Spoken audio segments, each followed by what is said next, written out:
तो देखो कपड़ा मेरा ये, तो सीक्वेंस एंड सीरीज का क्वेश्चन हम बता रहे थे, अधिकांश क्वेश्चन बता दिए थे और कुछ क्वेश्चन बचे थे। तो देखो और उनमें से जो क्वेश्चन बचे थे उनको देखो, नहीं है कहाँ आए न जाए। If the function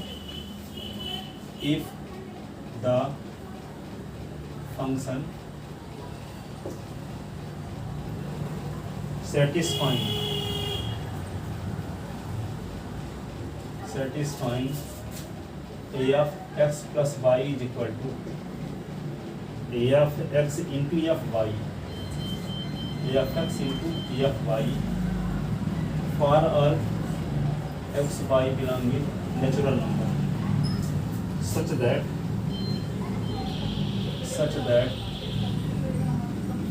a of 1 is equal to 3, a of 1 is equal to 3 and sigma n from 1 to n from 1 to n, x from 1 to n है ना, a of x is equal to 120. Find the value of n. Find the value of n. Find the value of n. ठीक है। Here given that e of 1 is equal to 3, e of 1 plus 1, e of 2 को क्या लिख सकते हैं आप? 1 plus 1, e of 1 plus 1, e of 1 into e of 1, ऐसे यहाँ से s plus y तो f s into f y, ठीक है। तो e of 1 की वैल्यू क्या आप क्वेश्चन में दिया है? 3, तो 3 into 3, तो 3 3 जा 9, e of 2 की वैल्यू क्या आ गई ये, ठीक है। e of 3 निकालो, e of 3 निकालोगे तो क्या कर सकते हो? 1 plus 2, f1 इंटू f2 लिख सकते हो कि नहीं। f1 की वैल्यू आपको क्वेश्चन में दिया है 3, f2 की वैल्यू निकाल चुके हैं 9, 9 3 जा 27, f4 निकालो, f4 को क्या लिख सकते हैं? 1 plus 3, तो इसको क्या लिख सकते हैं? f1 इंटू f3 लिख सकते हैं ना। तो f1 की वैल्यू क्या है? 3, f3 की वैल्यू भी निकालें 27, तो क्या आ गया? 81, ठीक है। अब देखो नाउ, अब देखो sigma x is equal to 1 से n है, f x is equal to, तो इसको सिग्मा जब खोलेंगे तो क्या होगा? x के स्थान पे 1 रखो फिर प्लस लगाओ, x के स्थान पे 2 रखो प्लस लगाओ, x के स्थान पे 3 रखो प्लस लगाओ, कहाँ तक रखते जाओगे? f n तक इज इक्वल टू 120। f1 की वैल्यू क्या है? 3, f2 की वैल्यू क्या है? 9, f3 की वैल्यू क्या है? 27, f4 की वैल्यू क्या है? 81 dash dash up to n term is equal to 120। ये तो देखने से पता चल रहा है कि जीपी सीरीज है कि नहीं। जीपी सीरीज की nth टर्म कॉमन रेशियो क्या है? इसको लिख सकते हैं a और r की power n minus 1 upon r minus 1 is equal to 120 where a is equal to 3, r is equal to 9 upon 3 is equal to 3 is greater than 1। r की value 3 आ रही जो इससे बड़ी है इसलिए फार्मूला लगाएं। तो a के स्थान पे क्या लिख दें? 3 और 3 की power n minus 1 upon 3 minus 1 is equal to 120। ये होगा 3 और 3 की पावर n माइनस 1 अपॉन ये 2 इज इक्वल टू 120। तो 3/2 को उधर ले जाओ, तो 3 की पावर n माइनस 1, तो 120 इंटू 2 अपॉन 3, ये कट जाएगा तो क्या आएगा? 40। ये होगा 3 की power n minus 1 is equal to 80। ऐसे 80 हो गया, माइनस 1 को उधर ले जाओ, तो माइनस को उधर ले जाओ तो क्या हो जाएगा? 3 की power n is equal to 80 plus 1, 3 की पावर n तो 81, 3 की पावर n तो 3 की पावर 4, तो n इज इक्वल टू 4। ठीक है, तो n की वैल्यू 4 आ गई।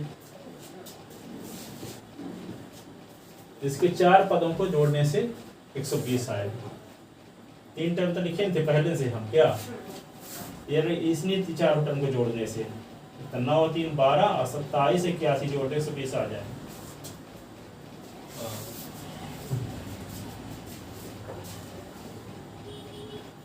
लिखे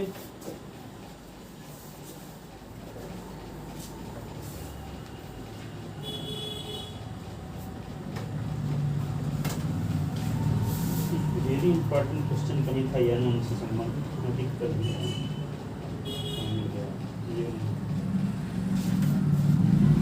मिला, चलो देखो आगे। मेरे सब केंद्रीय विद्यालय में आता है,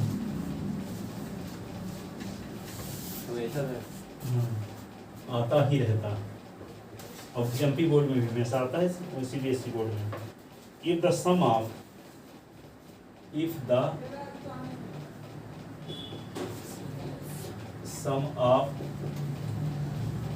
n term of AGP, n term of AGP is yes,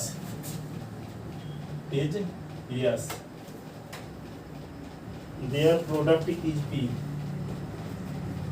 their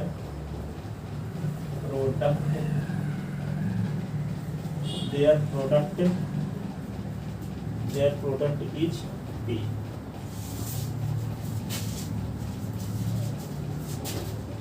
और फिर क्या लिखा है, and the sum of their reciprocal, and the sum of their reciprocal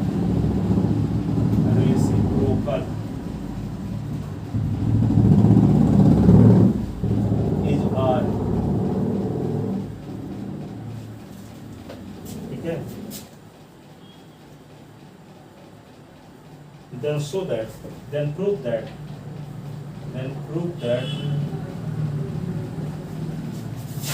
P square is equal to S upon R की power n। R इसी को कभी कभी ऐसे पूछा गया है, P स्क्वायर R की power n is equal to S की पावर n। वही चीज है, R की पावर n को इधर ले गए, P स्क्वायर R की power n is equal to S की पावर n। ठीक है,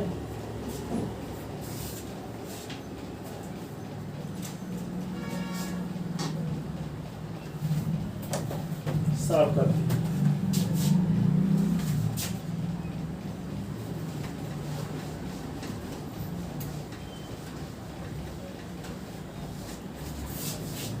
प्रूफ सॉल्यूशन है,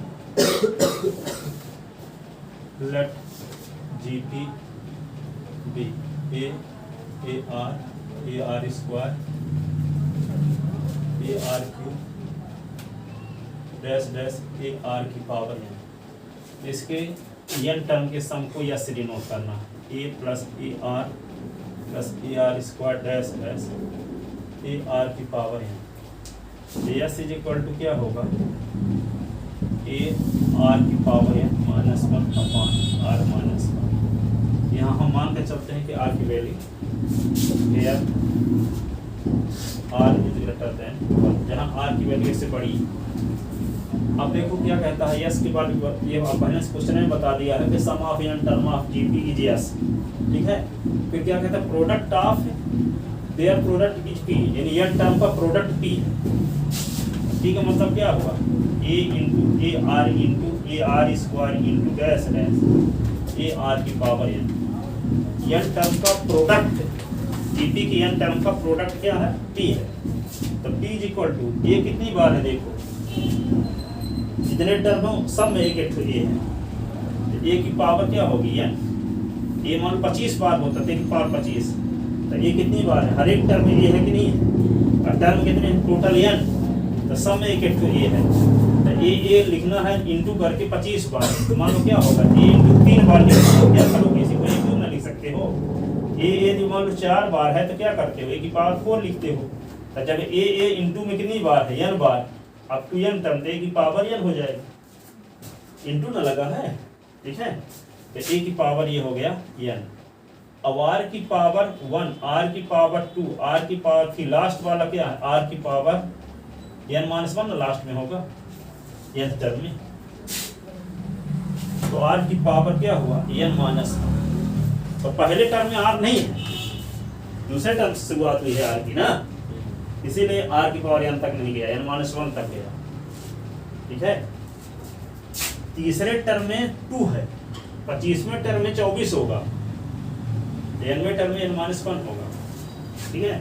तो यहाँ पे क्या होगा t इक्वल टू ए की पावर n, बेस सेम होने पर पावर क्या होती है जुड़ती है, ये भी इंटू रहता है, तो क्या लिखेंगे r की power 1 plus 2 plus 3 plus dash dash, last वाला क्या हुआ n-1।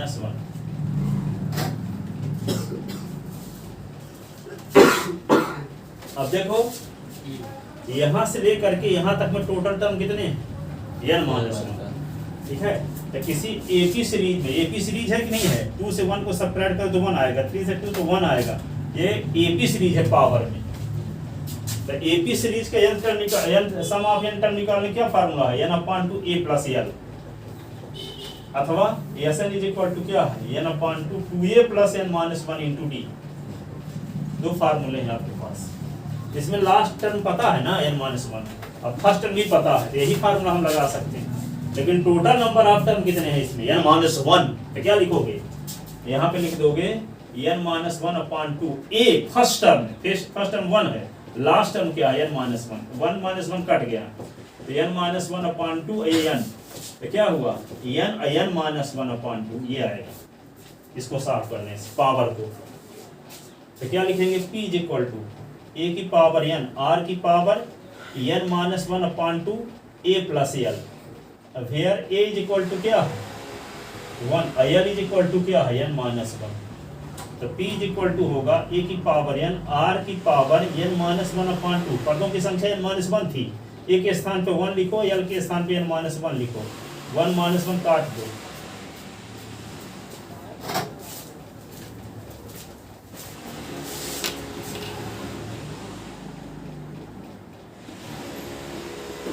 ठीक है ना। तो p इज इक्वल टू क्या आ गया, p is equal to a की पावर n, r की पावर n-1। सर हाँ यहाँ पे जो आप ऐसा निकाले हैं उसमें तो n-1 आप रख दिए, बट 2a कहाँ गया।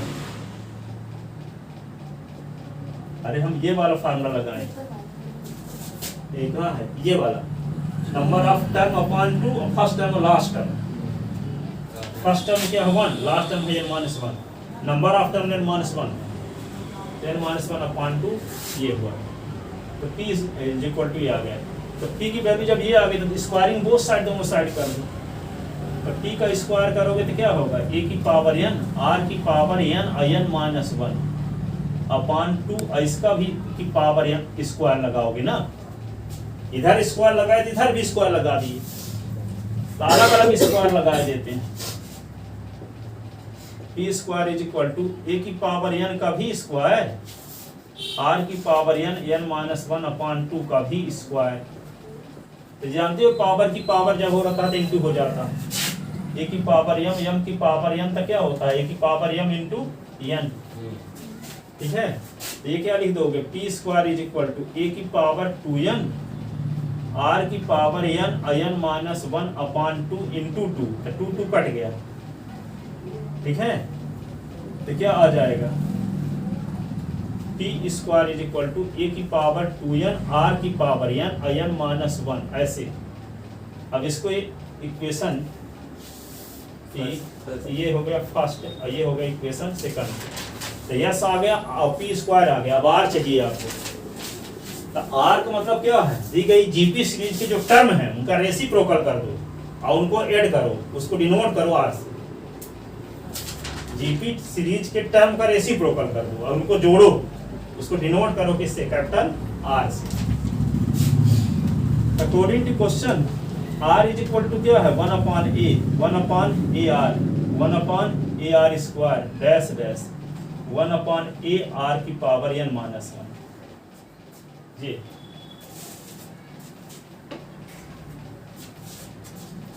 ठीक है ना। जैसे एक विशेष बात आपको मैं बता रहा हूँ, जैसे 2 है, ये 4 है, 8 है, 16 है, ये कॉमन रेशियो यहाँ क्या है? इसका कॉमन रेशियो 2 है, r इज इक्वल टू 2 है, लेकिन इसका रेसिप्रोकल कर दो 1/2, 1/4, 1/8, 1/16।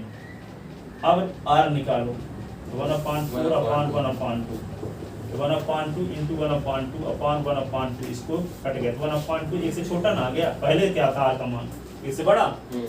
तो हम जब टर्म इनको ऐड किए थे direct s is equal to जब निकाले थे तो a और r की पावर n माइनस 1/r-1 का फार्मूला लगाए थे, लेकिन जब उल्टा कर देंगे तो r की वैल्यू इससे कम आ जाएगी। तो कौन सा फार्मूला लगेगा? अब ये वाला लगेगा a और 1 माइनस r की power n/1 minus r, reciprocal वाले। समझ में आया? तो यहाँ पे क्या यदि उसमें पहले वाले में 1 माइनस r की पावर n लगाए हो तो दूसरे वाले में कौन लगाते? r की power n minus 1/r minus 1। और यहाँ r की वैल्यू तो कुछ पता नहीं है, तो पहली कंडीशन में हम r की वैल्यू इससे बड़ा माने तो उसका रेसिप्रोकल में r की वैल्यू क्या होगी? इससे कम हो जाएगी।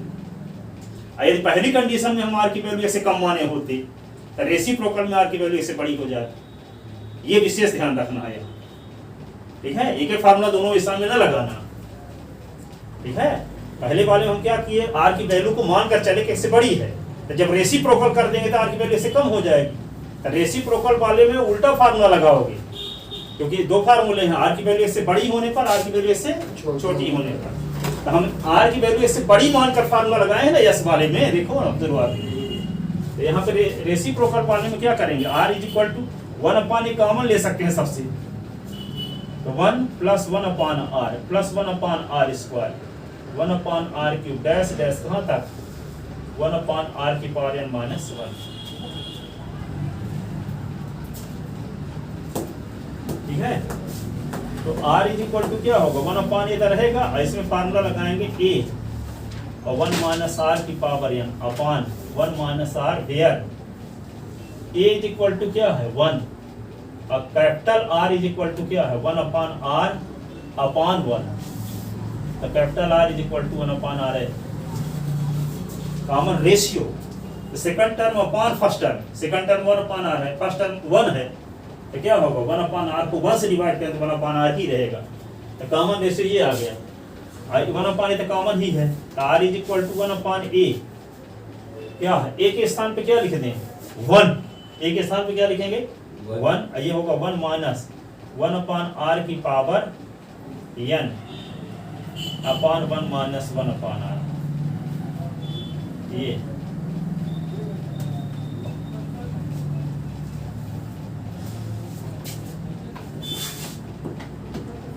r is equal to 1/a।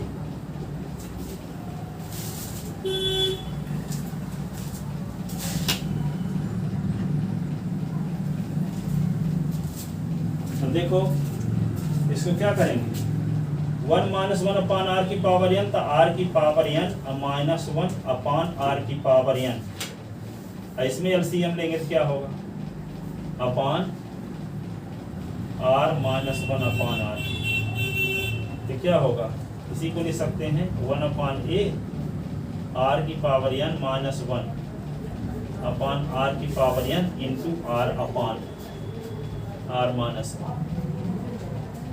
ठीक है, ये r को इधर नीचे ले आओगे तो r की पावर माइनस 1 हो जाएगी, तो 1/a r की power n minus 1 upon r की पावर ये n है r की पावर माइनस 1, और क्या लिख देंगे यहाँ पे r माइनस 1 ये वाला। इसी को क्या लिख सकते हैं हम 1/a r की पावर n है, फिर माइनस 1 अलग है, पावर में माइनस 1 नहीं है, अपॉन देखो यहाँ बेस सेम है तो पावर जुड़ेगी, तो r की पावर क्या लिखा जाएगा, r की पावर यहाँ n माइनस 1 है, यहाँ r की पावर n माइनस 1 है, ये पावर में माइनस 1 नहीं है अलग से। हाँ, यहाँ है पावर में दोनों, आर की पावर n माइनस वन और फिर क्या लिखेंगे ब्रैकेट में r माइनस वन। ये पावर में नहीं है, ठीक है, ये r की वैल्यू आ गई, ठीक है। अब यस अपॉन आर की पावर n की वैल्यू निकालते हैं।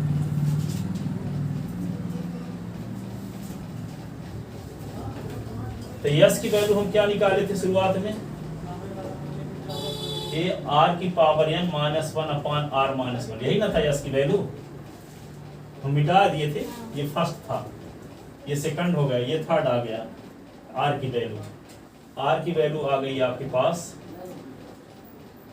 आर की power n minus one upon a are की पावर n माइनस वन और फिर आर माइनस वन, ये आ गई। ये इक्वेशन फर्स्ट, ये सेकंड, ये हो गया थर्ड। अब निकालते हैं यस अपॉन आर की पावर n, इसकी वैल्यू निकालना चाहते हैं और ये किसके बराबर होना चाहिए, पी स्क्वायर के बराबर, ठीक है। इसी को हम क्या लिख सकते हैं, यस और ये डिवाइडेड बाई आर और इसकी पावर n। अपॉन को हम डिवाइड कर सकते हैं, यस के स्थान पे यस की वैल्यू रख दो, ये वाली, ठीक है, यस की वैल्यू रख दो। तो यस की वैल्यू क्या है, ए आर की power n minus one upon are minus one और डिवाइडेड बाई, ये आर के स्थान पे लिखते हैं आर की power n minus one upon a are की पावर n माइनस वन और ये आर माइनस वन, इस पूरे की पावर क्या लिखोगे, n।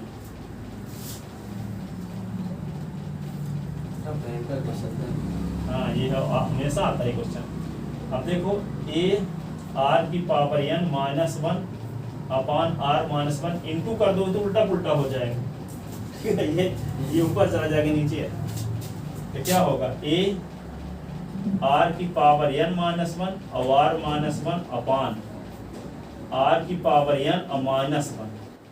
देखो ये इससे कट रहा, देखो ये इससे कट रहा है, इसकी पावर n, पावर तेल लगाते ही जाओगे।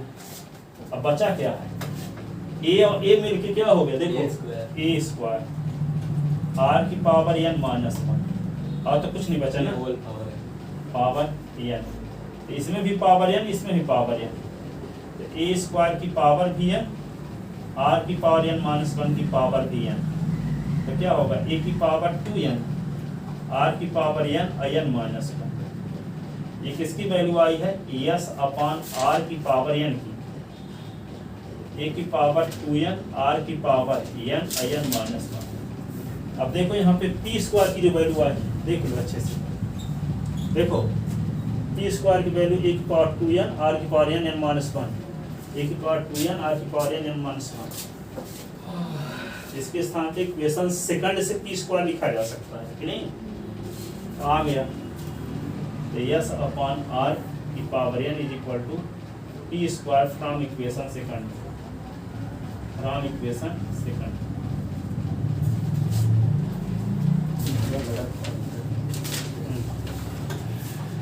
तो सबसे फेमस क्वेश्चन यही है जीपी का।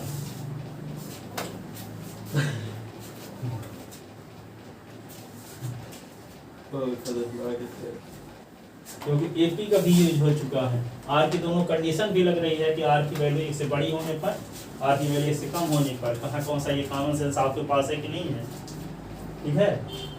और प्रोडक्ट एपी सीरीज का स्टैंडर्ड एपी सीरीज आप जानते हो कि नहीं है, अपने से मानना पड़ेगा, ए आर स्क्वायर एक ही है, ठीक है। तो हर एक स्थान पे मोड है कि नहीं, कहीं पे भटक गए तो गया।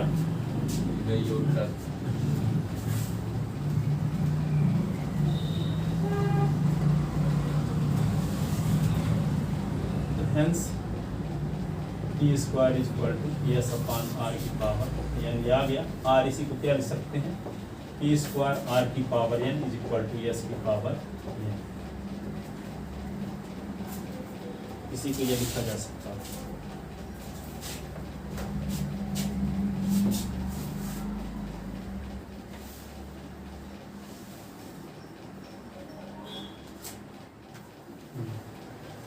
अब देखो एक क्वेश्चन और,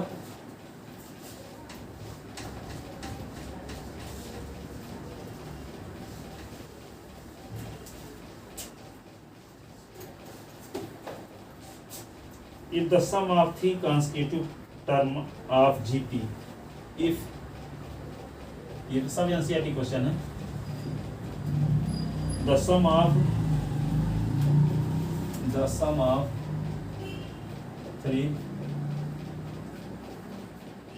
consecutive लगातार term of A GP, term of A GP is 13/12 and their product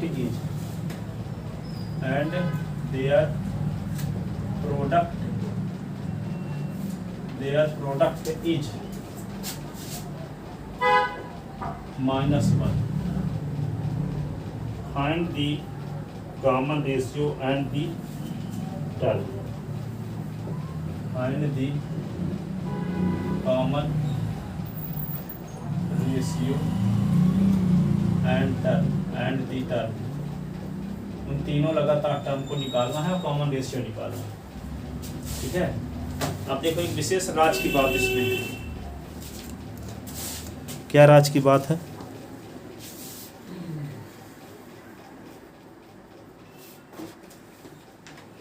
तो अच्छे से आ ही नहीं रहा है।